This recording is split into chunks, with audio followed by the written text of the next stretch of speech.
Salut les amis, bienvenue dans ce nouvel épisode. Aujourd'hui, je vous invite à partir avec moi à Bordeaux. Je suis maintenant à la gare Montparnasse, qui est la gare où l'on se rend pour prendre des trains qui vont de Paris vers l'ouest de la France. Et je me trouve donc ici car Bordeaux est au sud-ouest de Paris. Alors vous êtes prêts? On y va?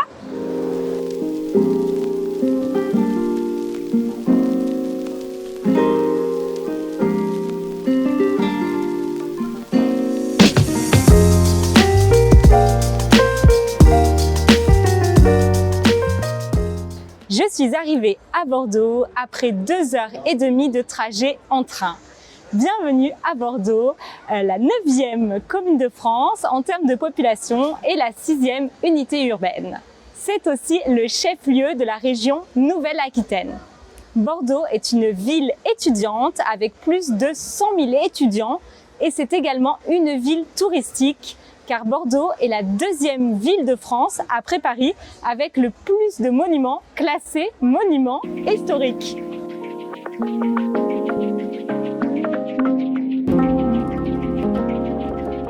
Nous sommes maintenant sur la place de la Bourse. Cette place est entourée de 2 édifices symétriques, le Palais de la Bourse et l'Hôtel des Douanes.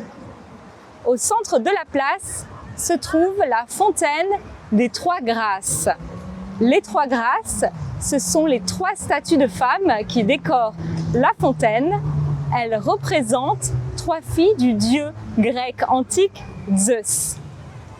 Chaque mois d'octobre, depuis 2009, cette fontaine est utilisée dans le cadre de la sensibilisation au cancer du sein. Les statues sont entourées de rubans roses et l'eau de la fontaine est colorée en rose.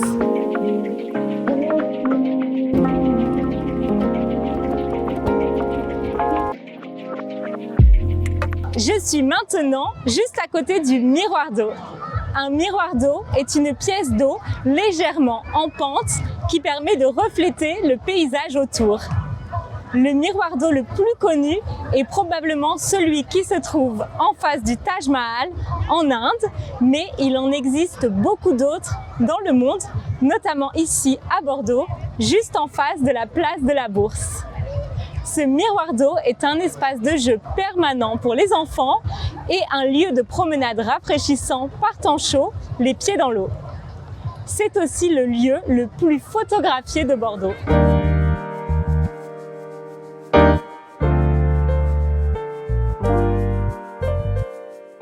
Nous sommes maintenant sur la place du Parlement, à 2 pas de la place de la Bourse.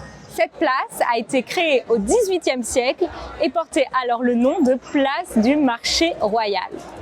Son nom actuel fait référence à l'ancien Parlement de Bordeaux qui était en fonction entre 1451 et 1790.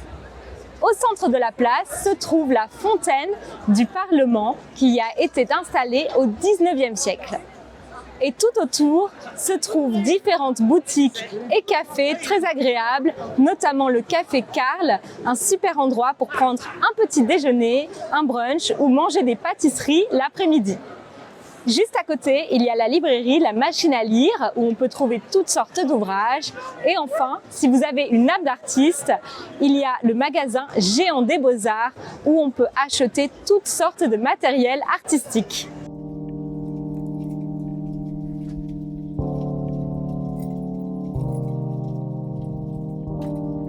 Vous aimeriez en apprendre encore plus sur la culture et la langue française?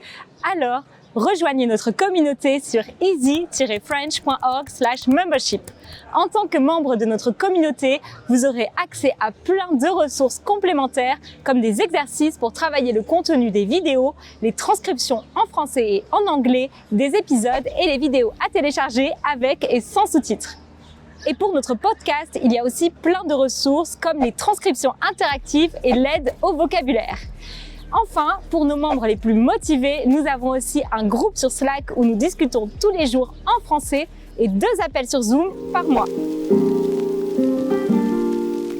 Nous avons marché quelques mètres et nous sommes maintenant dans la rue Sainte-Catherine, la rue commerçante principale de Bordeaux. Elle fait 1,2 km de long et serait apparemment la plus longue rue commerçante et piétonne d'Europe.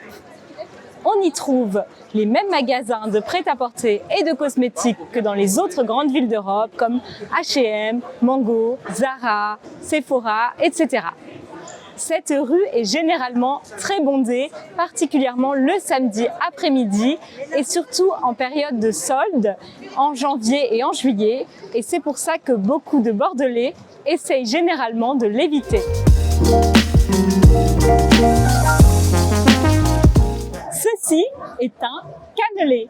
C'est une pâtisserie traditionnelle bordelaise qui a cette forme cannelée et qui a un goût de vanille et de rhum. Les Bordelais et les touristes en raffolent.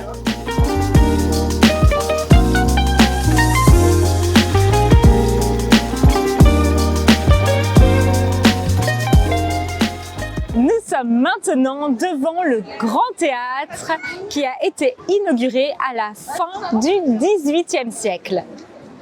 De l'extérieur, on peut admirer son architecture néoclassique, très typique de Bordeaux, et à l'intérieur, on peut voir sa grande salle d'1 millier de places. Le Grand Théâtre est le siège de l'Opéra de Bordeaux qui y programme chaque saison ses ballets et ses opéras. Merci les amis d'avoir regardé cet épisode. J'espère que ça vous a plu et que ça vous a donné envie de visiter Bordeaux. Écrivez-nous en commentaire si vous avez déjà visité cette ville ou si ça vous plairait. N'oubliez pas de mettre un petit like et surtout de vous abonner à la chaîne. À bientôt!